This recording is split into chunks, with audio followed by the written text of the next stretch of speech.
खाकी वर्दीतील सुटाबुटातील लाल दिव्याची गाडी आणि मग बऱ्याच वेळा आपल्या समाजातील बऱ्याच नागरिकांना किंवा राज्यकर्त्यांना किंवा विद्यार्थ्यांना हे फक्त लाल दिव्याची गाडी सुटाबुटातले अधिकारी खुर्चीवर बसताना एवढंच दिसत असतं.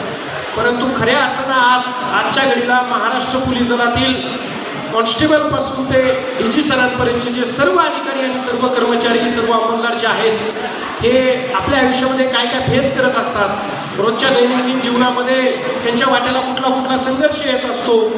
बऱ्याच वेळा येणाऱ्या फोटोवर किंवा येणाऱ्या न्यूजवर रील्सवर व्हिडिओवर कमेंट करणं सोपं जातं. कारण कुठंतरी कमेंट करणारा आंब्याच्या झाडाखाली निवांत AC मध्ये बसून कुठंतरी बसून कमेंट करत असतो आणि मग बऱ्याच वेळा पोलिसांच्या व्हिडिओ खाली फोटो खाली कमेंट करणं निगेटिव्ह कमेंट करणं सोपं जातं.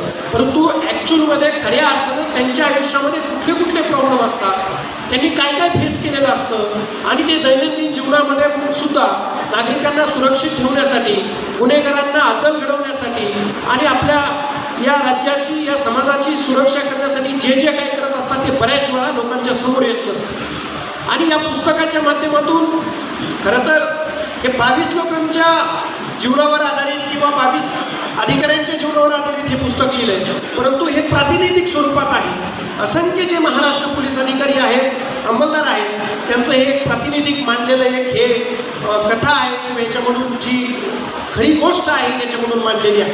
त्यामुळं मी खऱ्या अर्थानं त्यांचा आभार मानेन की आपणही सर्वांनी समाजामध्ये वावरत